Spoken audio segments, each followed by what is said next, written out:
મેરિંગો CIMS હોસ્પિટલે 21મી joint international conference 2025માં સ્ટોરીઝ ઓફ ધ હાર્ટ પુસ્તકનું લોકાર્પણ કર્યું, જેમાં પ્રેરણાત્મક હાર્ટ ટ્રાન્સપ્લાન્ટ દર્દીઓની જર્ની અને મેડિકલ એક્સલન્સ વિશે ઉમદા રજૂઆત થઈ છે.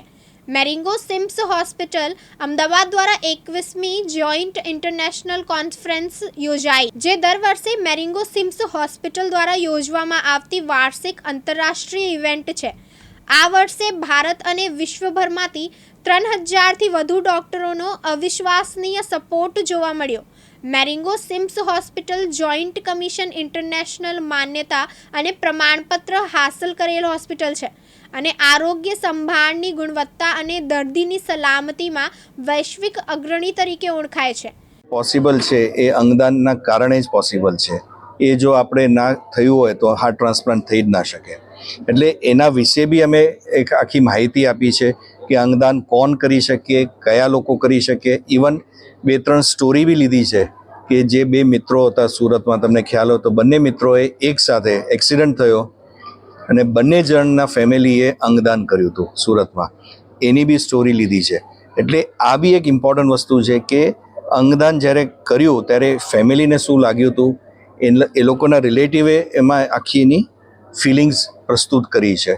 એટલે આના થ્રુ આપણે અંગદાનનો બી ફેલાવો વધે એ આપણે પ્રયત્ન કરીએ છીએ. Humanity is there.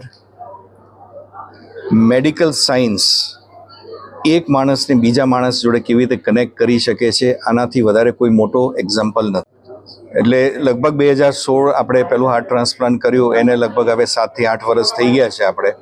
અને આપણા ઘણા બધા પેશન્ટોને હવે 7 વર્ષ, 6 વર્ષ, 5 વર્ષ થઈ ગયા છે ટ્રાન્સપ્લાન્ટ કરાયા પછી, અને 55 હાર્ટ ટ્રાન્સપ્લાન્ટ થઈ ગયા. એટલે ત્યારે એવો વિચાર આવ્યો કે જો આટલા બધા પેશન્ટોને આપણે બેનિફિટ આપી શક્યા છીએ તો આવા તો ઘણા બધા પેશન્ટો સમાજમાં છે જે હાર્ટ ફેલિયરથી પીડિત છે, પણ એ લોકોને એના વિશે ઇન્ફોર્મેશન નથી, એના વિશે ગેરમાન્યતાઓ છે, મિથ્સ છે કે હાર્ટ ટ્રાન્સપ્લાન્ટ ના થઈ શકે, એના રિઝલ્ટ ખરાબ છે, એનું શું પ્રોસેસ હોય છે, શું કરવાનું, શું નહીં કરવાનું. એટલે એ બધી વસ્તુઓને આવરી લેતા અમે લોકોએ આ એક બુક લોન્ચનું વિચાર્યું કે જેમાં હાર્ટ ટ્રાન્સપ્લાન્ટ વિશેની માહિતી, ગુજરાતમાં કેવી રીતે હાર્ટ ટ્રાન્સપ્લાન્ટ ચાલુ કર્યું, અને ઘણા બધા જે પેશન્ટોને ઇન્ટરેસ્ટિંગ સ્ટોરીઝ છે, લગભગ 15 પેશન્ટોની આમાં સ્ટોરી લીધી છે કે જે હાર્ટ ટ્રાન્સપ્લાન્ટ કર્યા પછી અત્યારે એક નોર્મલ જિંદગી જીવી રહ્યા છે. જે લોકોને હોપ નથી કે મારે કદાચ હજી 2 વર્ષ તો 1 વર્ષ બી નહીં જીવી શકું, એ લોકો અત્યારે નોર્મલ જિંદગી જીવી રહ્યા છે. તો એ એક ઇન્સ્પાયરિંગ સ્ટોરી હતી, એક કમ્પેશનવાળી હતી, એક એન્ડ્યોરિંગ સ્ટોરીઝ જે છે હાર્ટ ટ્રાન્સપ્લાન્ટની, એ વિશે અમારે બધાને માહિતગાર કરવું હતું, એના વિશે નોલેજ સ્પ્રેડ કરવું હતું કે જેનાથી વધારે ને વધારે લોકોને ખબર પડે. અને આ એક કોફી ટેબલ બુક પ્રમાણે બનાવી છે જેનાથી લોકો 10-15 મિનિટ બી વાંચી શકે અને એક મેસેજ ઘરે લઈને જઈ શકે.